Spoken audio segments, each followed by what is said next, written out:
वर्तमान समय में कोरोना संक्रमण के कारण अस्थिरता का माहौल है। पता नहीं कब से अच्छे से अध्यापन कार्य स्कूलों में प्रारंभ हो। विद्यार्थियों के लिए उनका समय बहुत महत्वपूर्ण है और आप अपने इस महत्वपूर्ण समय का सदुपयोग करें। मेरे द्वारा आनुवांशिकता से संबंधित अनेक वीडियो को सरल माध्यम से और छोटे छोटे वीडियो के माध्यम से आपको समझाया जा रहा है। इसे आप देखें और नोट्स तैयार करें। हम आपको मेंडल के विचलन के जो नियम बता रहे थे उनके अंतर्गत अभी तक आपको हमने अपने पिछले वीडियो में अपूर्ण प्रभाविता का नियम, सह प्रभाविता का नियम और बहुविकल्पिता का नियम बताया है। ये तीनों मेंडल के विचलन के या नॉन मेंडेलियन जेनेटिक्स के अंतर्गत आते हैं। अपूर्ण प्रभाविता का नियम मिराबिलस जलापा के पौधे में बताया। सह प्रभाविता का नियम गाय या पशुओं में देखा जा सकता है उनके शरीर के रंग के आधार पर। बहुविकल्पिता, इसको मैंने आपको बताया था कि मनुष्य में ब्लड ग्रुप का निर्धारण करने के लिए 2 एलील नहीं होते बल्कि 2 से ज़्यादा एलील होते हैं, अर्थात बहुविकल्प या मल्टीपल एलील होते हैं। इसी के साथ अब आज हम पढ़ेंगे बहुप्रभाविता या प्लियोट्रॉपी या प्लियोट्रॉपिक इफेक्ट क्या है। तो आनुवांशिकी के क्षेत्र में अन्वेषणों से ये ज्ञात हुआ है कि कई बार एक ही जीन एक से ज़्यादा लक्षणों को नियंत्रित करता है, तो उसका ये प्रभाव बहुविकल्पिता कहलाता है या बहुप्रभाविता कहलाता है। उसका ये लक्षण क्या कहलाता है? बहुप्रभाविता। अर्थात जब एक ही जीन कई लक्षणों को निर्धारित करता है या नियंत्रित करता है तो इसे हम बहुप्रभाविता कहते हैं। तो आप नोट कर सकते हैं बहुप्रभाविता या प्लियोट्रॉपी या प्लियोट्रॉपिक इफेक्ट क्या है। आनुवांशिकी के क्षेत्र में अन्वेषणों से यह ज्ञात हुआ है कि एक स्वतंत्र फैक्टर या जीन एक ही विशेषक को सदैव निर्धारित या नियंत्रित नहीं करता। एक ही विशेषक या एक ही लक्षण को सदैव निर्धारित या नियंत्रित नहीं करता। एकल जीन के ऐसे बहुप्रभावीपन को या बहुप्रभाव को हम बहुप्रभावित्व या प्लियोट्रॉपिज्म कहते हैं। इसको हम इस उदाहरण से समझ सकते हैं। ड्रासोफिला में देखा गया है कि सफ़ेद आँखों के रंग को निर्धारित करने वाला जीन मादा में शुक्राणु संचित करने वाले अंग और अन्य रचनाओं को भी प्रभावित करता है।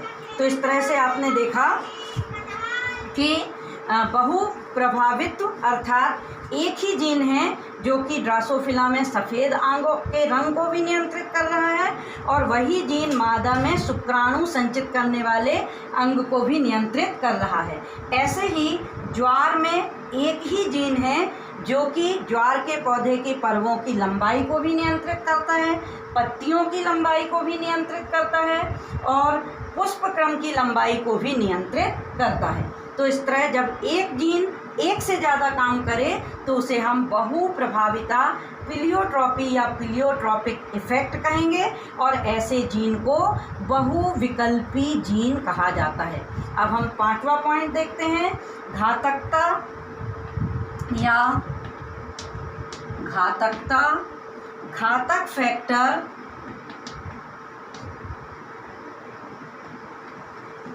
या लीथल इफेक्ट।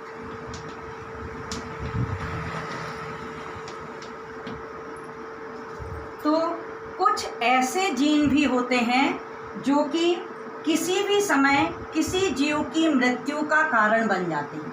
फिर से ध्यान दें, कुछ ऐसे जीन होते हैं जो किसी भी समय किसी जीव की मृत्यु का कारण बन जाते हैं और ऐसे जीन को घातक जीन और इनके प्रभाव को घातकता कहा जाता है। ऐसा जीव के अंदर भौतिक या जैव रासायनिक असामान्यताओं के कारण होता है। इसे हम मनुष्य में सिकल सेल एनीमिया बीमारी से बहुत अच्छे से समझ सकते हैं। ये घातक फैक्टर या लीथल इफेक्ट को हम किस उदाहरण से समझ सकते हैं? मनुष्य में सिकल सेल एनीमिया रोग, सिकल सेल एनीमिया एनीमिया रोग के द्वारा हम आसानी से समझ सकते हैं। अब इसको हम इस तरह से समझें, मनुष्य में जो आरबीसी होती हैं वो गोलाकार होती हैं। मनुष्य की आरबीसी कैसी होती हैं?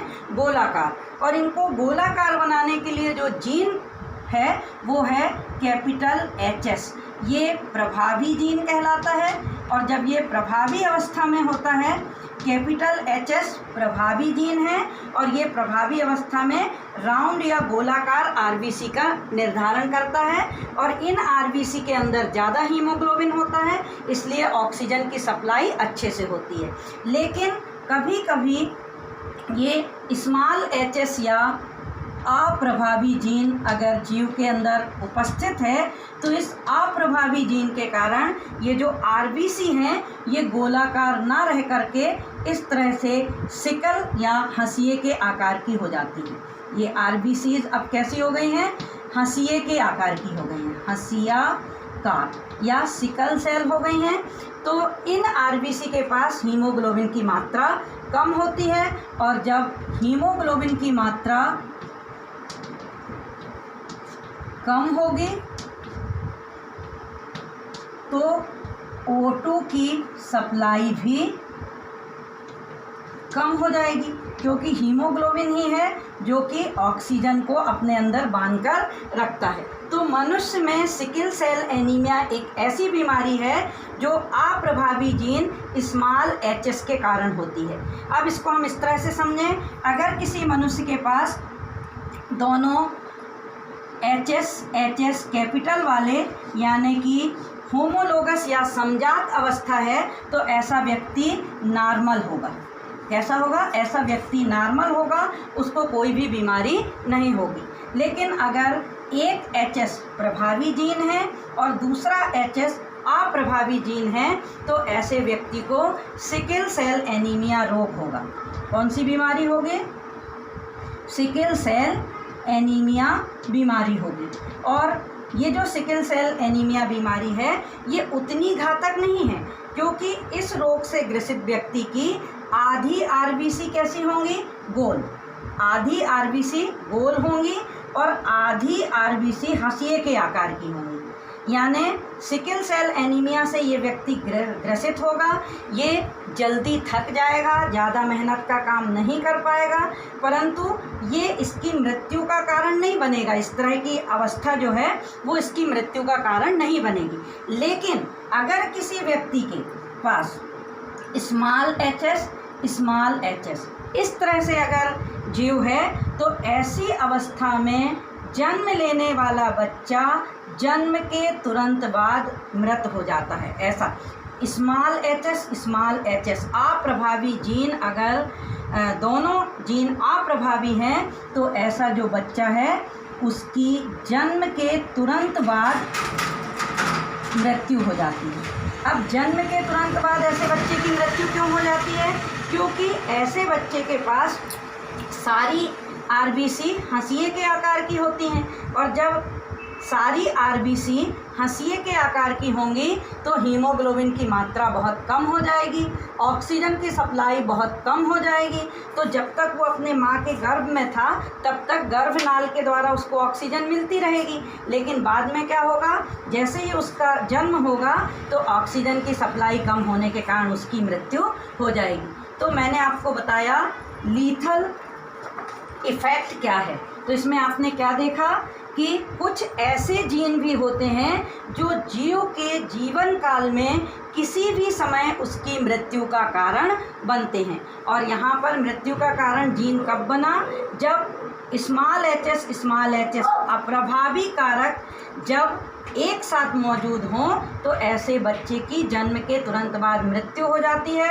अर्थात ये स्मॉल HS ये अवस्था जो है वो घातक हो गई या घातक फैक्टर की तरह काम कर रही है। और नॉर्मल अवस्था कब थी? कैपिटल HS प्रभावी जीन के कारण व्यक्ति बिल्कुल नॉर्मल था। एक HS कैपिटल एक HS स्मॉल ऐसा व्यक्ति सिकल सेल एनीमिया रोग से ग्रसित था।